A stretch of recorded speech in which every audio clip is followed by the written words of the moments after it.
Jason Carney right now, and it is good to be here on Ishtar Sunday. If you were forced to go to church, or if church is your thing, man, I hope you got some good food later. And real quick, thank everybody that came out to the show Friday night in Boulder Creek, where Ron Picone did stand up for well over a fucking hour. It was goddamn awesome to see you guys and meet you guys. Thanks for doing that. Thanks for making it possible. I'm super stoked to have been able to help make that happen. And underground comedy night in Boulder Creek is probably going to be a thing. Beautiful. So having said that, if you are new to the show, like, subscribe, and share. If you're not, tell your fucking friends about it. And with that, go ahead, Jason. I texted you probably about an hour and a half ago. I'm like, you have to do a show. I had a crazy, chaotic day, and I heard over the news that the South Bend mayor, to be unnamed at this point because I have zero respect for the man, went off and said that Sanders supporters were akin to Trump supporters. And I texted you, and I'm all like, are you down to do a show?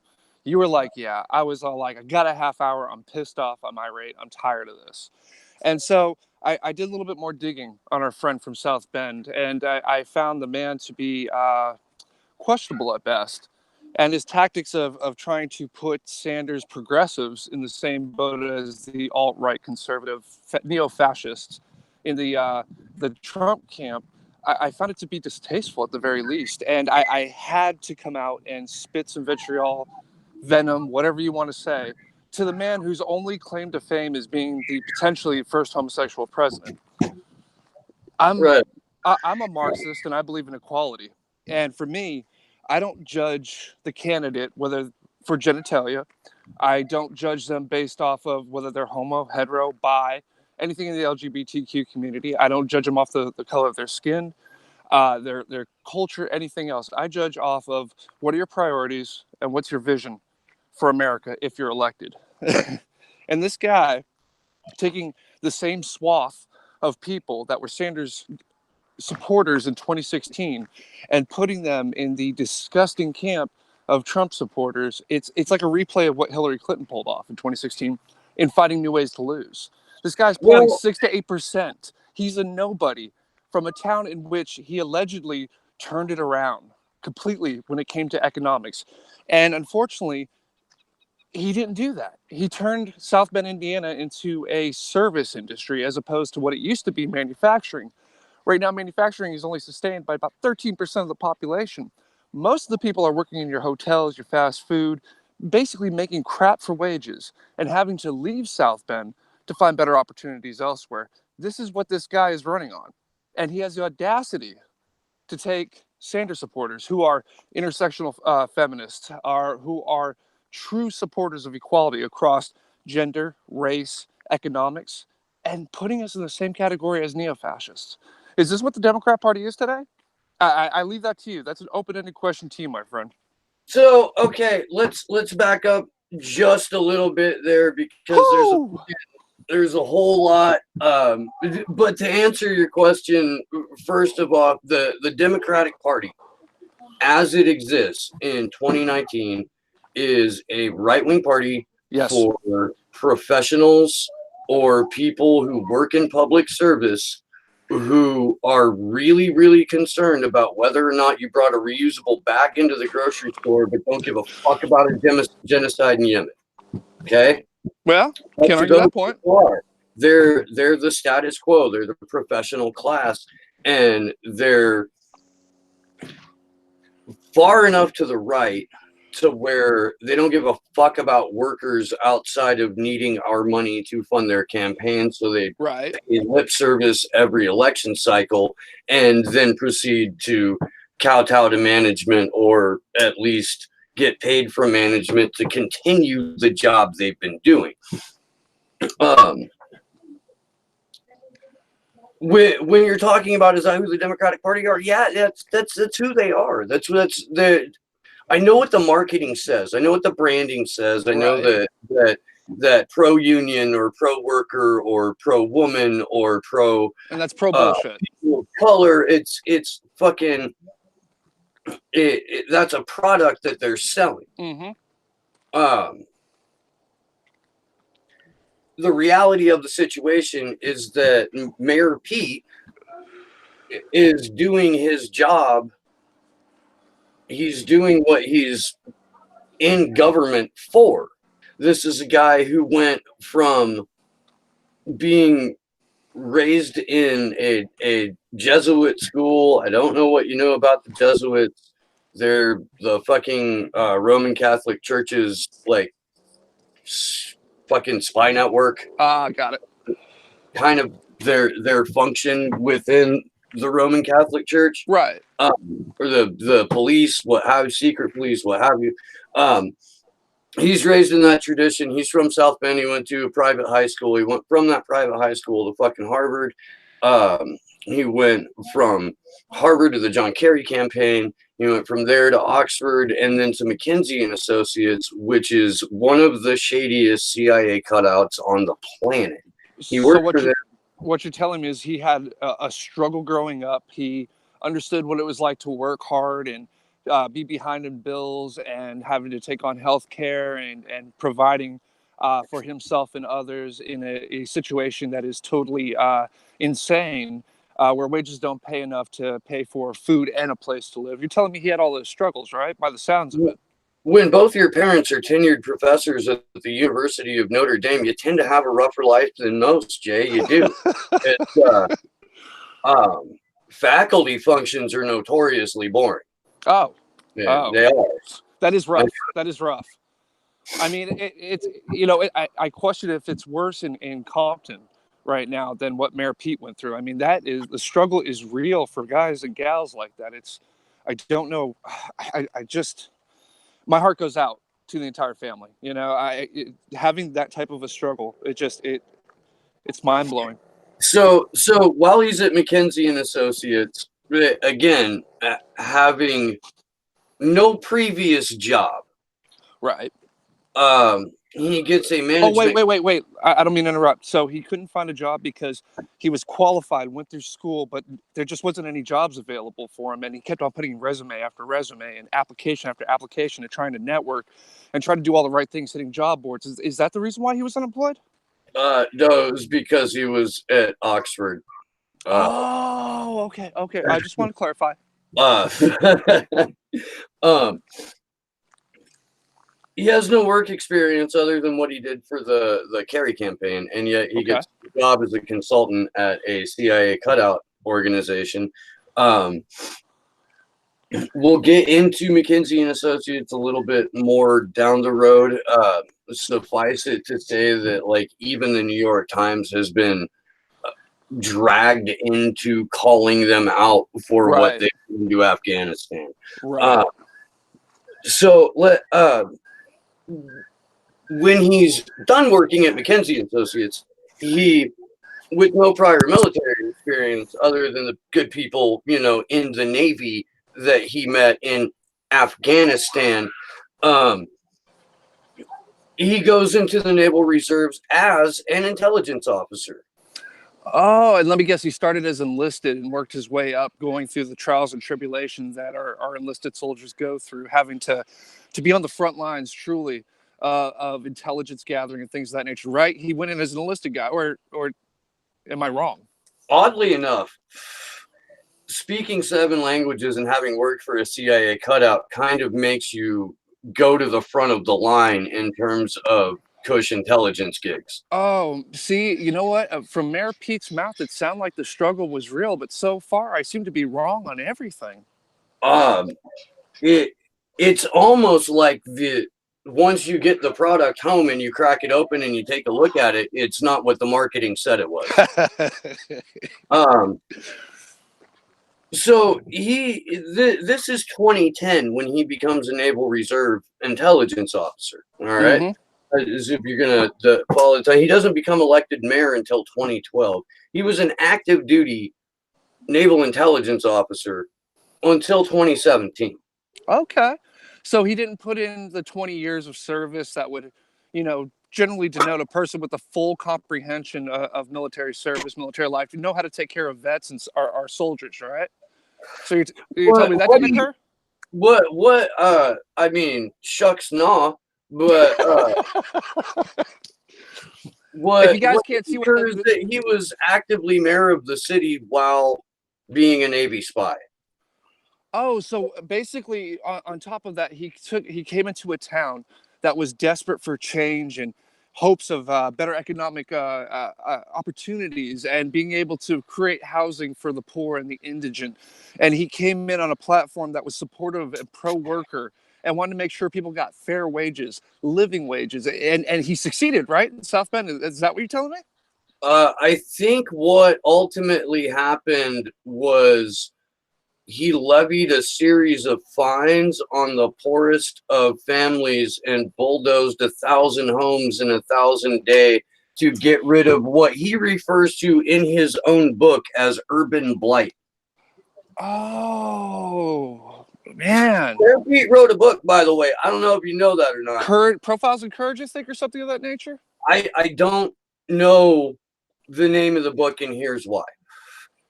I don't need to, because Tinder is Tinder.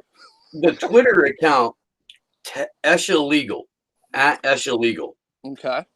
She read the book, and she's got these incredibly detailed threads, passage after passage after passage, that highlights just how fucking craven and neoliberal and Zionist and oh, it can't be. This is Mayor Pete, Steve. This is Mayor Pete. Come on, he's one of us. He knows the struggle is in fact real. He understands intersectional feminism. He understands the components of the class struggle that exists today. You can't be telling me that this guy is some posh, preppy little twerp who's had it easy his whole life, much like the current president of the United States, and thinks he could talk about issues in which he's never experienced. You're telling me that? I had a gentleman and a scholar and a truly wonderful human being on my show named Sam Tripoli. And Sam hosts a couple of different podcasts. One of them is Punch Drunk Sports. The other one is Tinfoil Hat. Ooh. And the reason he named it Tinfoil Hat is because he watched what happened in the 2016 presidential campaign. And he watched a political party rig a primary right there in broad daylight in front of everyone. And he said, what the fuck is going on? They're stealing the goddamn election. And people said, you're wearing a tinfoil hat. Even though he was proven correct, and we were all proven correct when Sam has been a legend at the Comedy Store for like 20 years. Oh, right on. And my second favorite quote of his ever is trust fund kids ruin everything. It's absolutely true. You can't argue with that point. And Donald Trump is a trust fund kid. Oh, of course. And Mayor Pete sounds to me to be a trust fund kid. Ladies and gentlemen, this is definitely just if you can't grasp what I'm trying to get at with extreme sarcasm is what the Democrat Party is trying to sell you on this individual. He doesn't understand a single thing about struggle. He doesn't understand a single thing about class. He doesn't understand a single thing about what life actually entails for the rest of us that are outside of that cute little bubble in which are provided for and cared for and taken care of by mommy and daddy's money. At the end of the day, we have to start asking the hard questions. When an individual like this makes assertions about the Sanders crowd or the Gabbard crowd or anybody that's not one of his people, we have to ask what audacity or stupidity that this man possesses. Because this man has no idea of what the hell the real world is like. Being the mayor of South Bend, Indiana isn't a real job. It's not something where he was at a gas station working behind a counter or a maintenance worker or a teacher or a nurse or somebody who really puts in thousands of hours of work, ridiculous schedules. And if I didn't mention a profession, don't take offense to that. It's just there's too many to list nowadays in this country in which people are actually having to sacrifice family, life, etc., just to attempt to make rent. And this guy out here is bashing the people who are trying to make it a little bit better. Are you trying to Progressives make and the light left. of all of the hardships that he must have gone through working as a consultant in Afghanistan It's for CIA cutout and then being a Navy intelligence? Do you think it was like super easy for him to look you, his chief of police in the eye and say, "Hey, by the way, I know you brought to me tapes of your own officers being racist as fuck about and towards you, and that I know that that has to carry over into their work into the community. But you know what, man? That's going to make some waves. Firing the first black police chief in South Bend isn't clearly, given the way my officers behave. You're fucking fired, homie." I think you're insane, Steve, because he's a proud progressive. He's a Yeah, proud progressive. He has a husband. Okay, they have a family. What are you talking about? He's a progressive. real quick, I'm gonna tell you my favorite tweet that I saw about Mayor Pete so far is that, and it made me think that, like, while I know for a fact that he's a CIA Democrat, he may also be C-3PO, and here's why. Please enlighten me. C-3PO is shiny. Yeah, C-3PO is gay. yeah. C-3PO speaks a lot of languages, and C-3PO has a limited capacity for free will. Can't just I can't agree more. And here's the thing, I want to be absolutely clear for the audience too, because people could pick up sound bites and take things out of context. There are people in the LGBTQ plus community that are out there fighting the good fight, that are strong progressives, that are strong socialists, that are strong everything, and on the front lines and have had the real struggle. And they need to be commended. They needed to be lifted up. They need to run for office. They need our support. This man has basically taken his sexuality and made it his whole platform He's because he gonna, has literally yeah, nothing else to run on. And that's an embarrassment to the LGBTQ community. And it is horrible because it could set back the efforts that all these brave men, women have put forth in decades of an actual struggle for equality. And I'm disgusted from an outside perspective of what this man is running. If he had a vision, if he had a set of policies, or if he had something that had some legitimacy to it, then we could say, okay, we're going to critique and that's what we try to do initially, is try to critique policy after policy after policy. The problem is he has no policies. here's something though that I do take issue with as a human being. Um, this is a quote. Uh, Pete Buttigieg went to Israel with the American Jewish Committee and 2 weeks later discussed his trip with that organization. This is taken, the quote is from Mondoweiss, the website. Okay. Or the article is from Mondoweiss, the website. Okay. At the time when Israel was killing Palestinian protesters at the Gaza fence, 60 on one day within days of Buttigieg's visit, getting global attention, Buttigieg repeatedly praised Israel's security arrangements as moving and clear-eyed. He was moved by that. He said the U.S. could learn something from them and blame Palestinians and Hamas for the misery in Gaza. That's something that I take issue with. I can't argue that point, and I am of Jewish heritage and very proud of it. There's there's that horrific policy. There's also the New York Times article that came out that very recently Pete Buttigieg was in a room with Nancy Pelosi, Chuck Schumer, Neera Tanden, David Brock, and a couple other Our fucking favorite neoliberals, the All-Star team. Got it. And it was for a how the fuck do we stop Bernie Sanders meeting. Right. So right immediately after that meeting, all of these polls came out and all of these articles started coming out about he's the fucking hot new ticket. We tried 50 Shades of Hillary. That didn't work out. We tried Bobby Franny. Bobby Franny stands on things, stands for nothing. That's a Ron Placone song now, by the way. Looking it up. Which you will not be able to see the footage yet because I haven't released it yet. But as far as I know, I think I got some poll with Slow News Day, so I might be able to get a sneak peek of that. I don't know. Just don't tell that. I sat in with him and I played guitar with him. Oh, right on.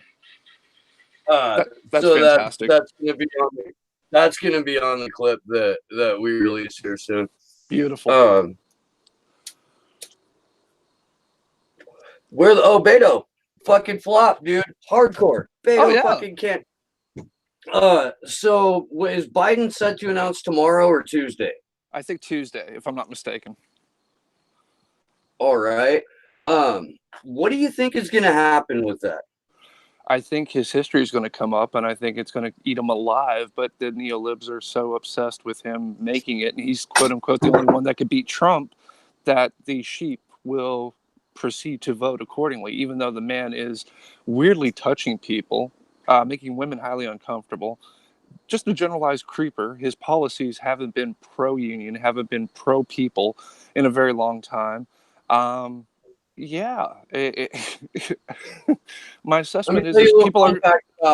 Let me tell you a fun fact about Joe Biden real quick. From the time that he joined Congress in the mid-70s until 2019, in that 45-year period, the only new growth that man has ever experienced has been his fucking hairline. You go and you watch a video of that guy when he first got elected, dude, he's balder than I am. All right. And now he's got Ric Flair's haircut. That's impressive. I mean, the hair club for men, that's got to be a great advertisement for them.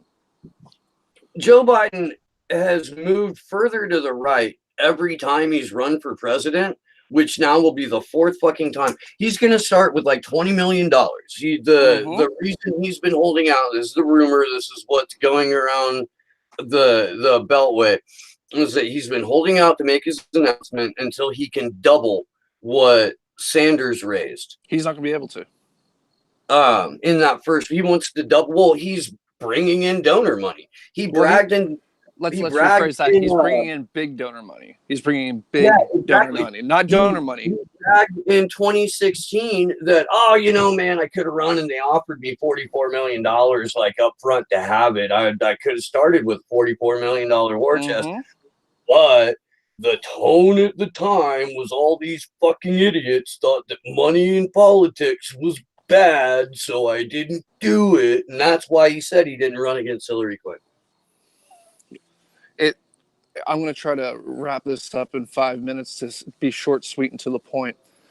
The man has a long history, like Bernie Sanders. The comparison's really easy. Sanders has stayed consistent for the last 40 years. Joe Biden has progressively, and I use that word very, very ironically, progressively moved to the right, even as vice president.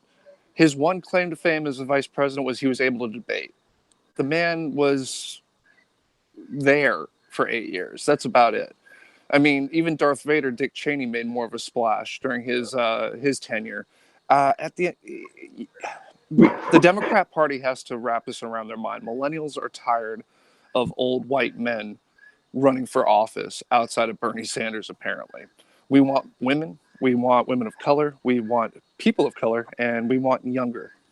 We want people who actually represent us and speak to our issues, such as student debt we're paying on for 30 years.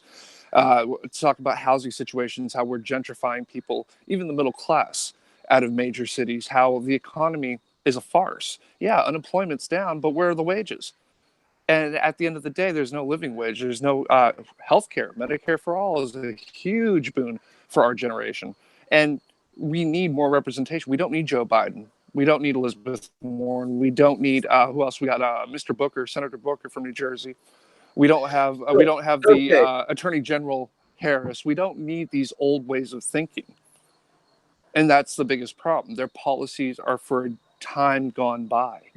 And they're not going to work today. To me, the overarching problem is that money has determined the course of all of this. And according to the 2014 Princeton study on oligarchy, we've been in oligarchy for decades. Yes. Where there are no signs of us not being an oligarchy, even if we elect Bernie Sanders. Right. No, he's not going to be Jesus or anything. It's not going to all instantly change. In fact, one of the things that upset me the most is people don't understand that if you want to affect real change, you vote Congress. Congress is the key to making things happen. The president is just cute and cuddly and right there being able to suck up, space in the executive branch. Here's the thing about that, and we might have to do this tomorrow night. We might have to for sure, because I know you got to go. But I, in no way, shape, or form, believe that voting in a rigged system inside a duopoly is a realistic avenue for substantive change. And I understand that you can make more noise at the congressional level if your actual progressive caucus grows from 5 people to 25 or something by 2065. But we don't have that kind of time. You know, we got, who did they really elect, man? They got AOC, who has a mean fucking Twitter game, who can fucking clap back in Elon, I believe it. Am I pronouncing your name right? And then AOC turns and fucking backs Nancy Pelosi every fucking time. But let's look at Representative, is it Omar from Minnesota? Who has been crucified to the point of no fucking return by her own party. Her own party is throwing her under the bus, and that's why we support her. And that's why we support her. At the end of the day, AIPAC is a very questionable group at this juncture, and that's probably something we're going to have to dive into in a further show. But to take I believe she was born in Somalia, if I'm not mistaken, or first generation, to take a woman who came over to this country and had nothing and brought herself up and stayed by her word in which she campaigned. She's kept every promise so far that she's made. And then to crucify her for saying something that's a simple fact. At the end of the day, I find it vile and disgusting. This is the type of person we should hold up. The old saying goes, if you want to know who truly holds the power, find out who you can't criticize. There you go. Well, looks man, like I'm going to let you go. I'm probably going to ramble on for a few more minutes. Please do. But yeah, if you have anything that you would like to close with, by all means. Oh, fantastic. And then you can go ahead and hang up.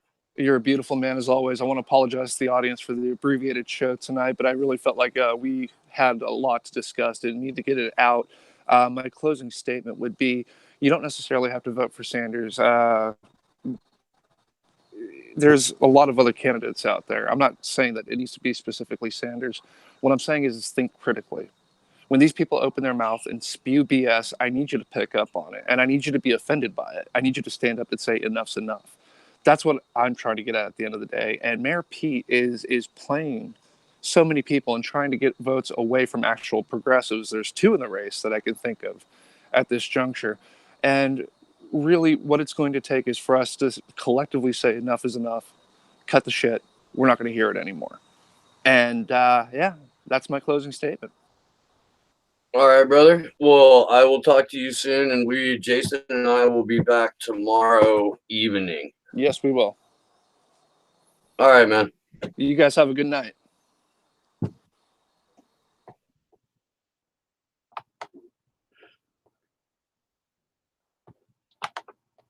All right. What's up, Ed? What's up, Dingo? How y'all doing? I think the only thing that Joe Biden ever got real credit for while he was VP was he was supposedly the person that nudged Obama over the edge to legalize the gay marriage. I don't know how much of that is true. I think that was done out of pure political expediency, and it was done because, and this is going to be a sweeping generalization, but it's one that I have noticed throughout many years of working in retail and service and construction and all that kind of shit, is that same-sex couples who predominantly have no kids have a shit ton more disposable income. And if you decide to make that disposable income part of a lobbying force or a voting bloc that can put pressure on enough key congressional figures in key voting areas. Oh, sorry, that is wrong pecan. I will.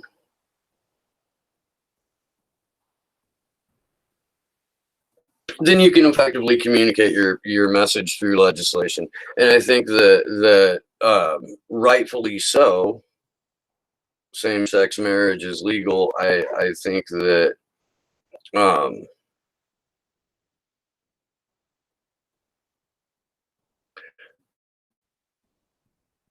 I think it was one of those like LBJ moments for Obama where he knew that he was boxed into a corner and he had to go ahead and do the legislation, or else it was going to potentially cost him his second term. Um, but I could be cynical, and it could have not been for political expediency. I have no idea.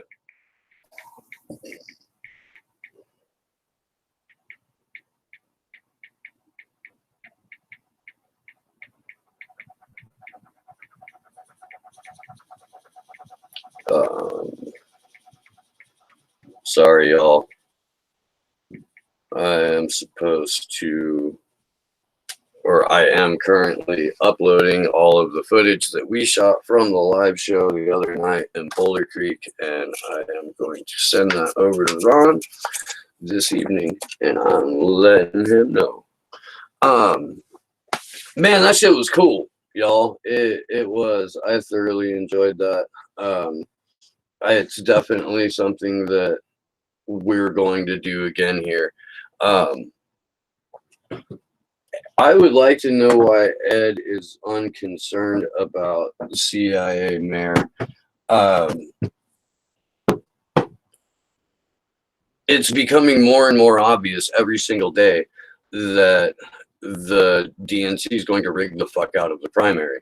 It's becoming, they're publishing fucking articles at this point that are quoting super delegates saying, well, yeah, I mean, effectively it is our job to step in and, subvert the will of the fucking people because, yeah, fuck them. It is going to take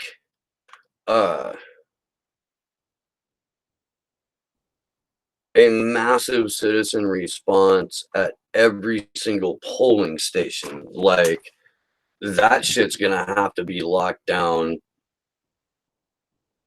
Black Panther style. Fucking everybody bring a buddy and everybody bring a camera and make sure you've got fucking more than the amount of people that work for the DNC that are working at every single precinct and counting fucking deal. It's gonna be fucking rough, y'all. And what I'm saying is essentially you you better be fucking ready to ride when that shit does not work out the way of the burn. There is very little that would lead me to believe that even a clean primary would lead to either a clean election or an artificially inflated economy in order to crash it during his first term. I think we need to shut shit down. I think we need to seize fucking production. I'm gonna leave it there. I hope you guys are having a happy Sunday. And yeah, like I said, Jason and I will be back tomorrow evening. That will probably happen around 6 or 7. I will try to do a better job to let people know.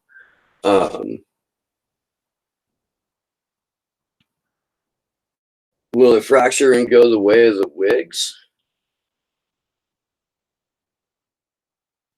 So honestly,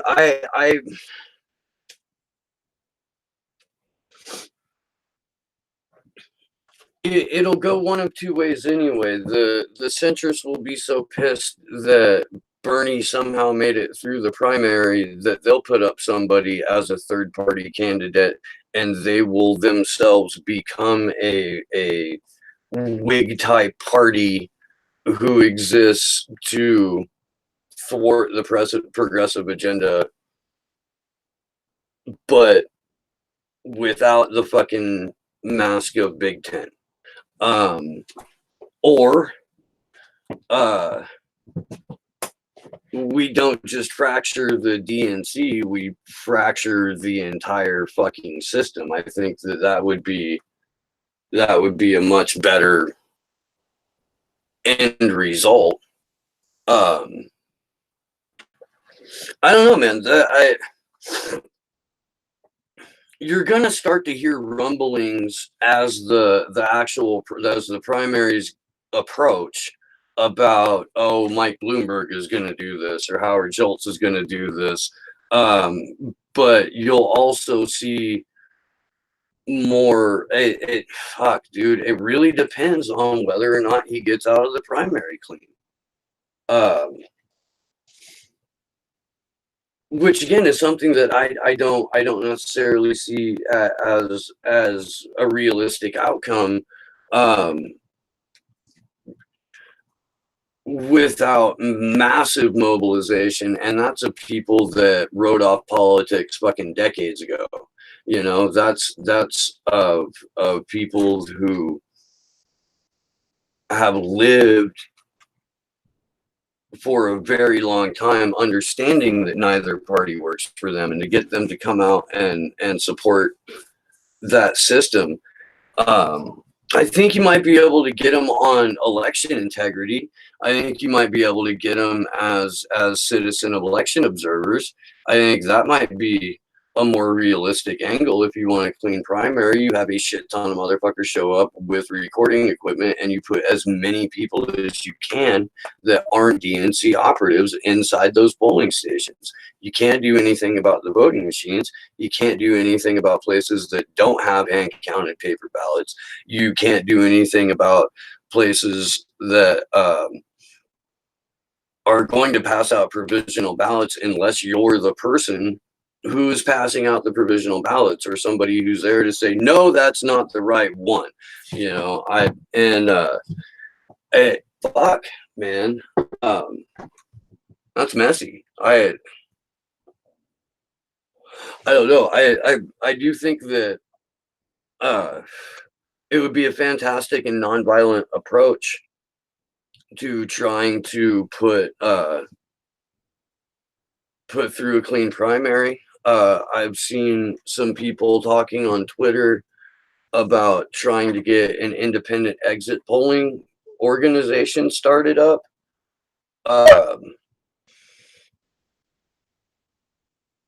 Heads on pikes and general strikes, or nothing fucking changes. Cheers.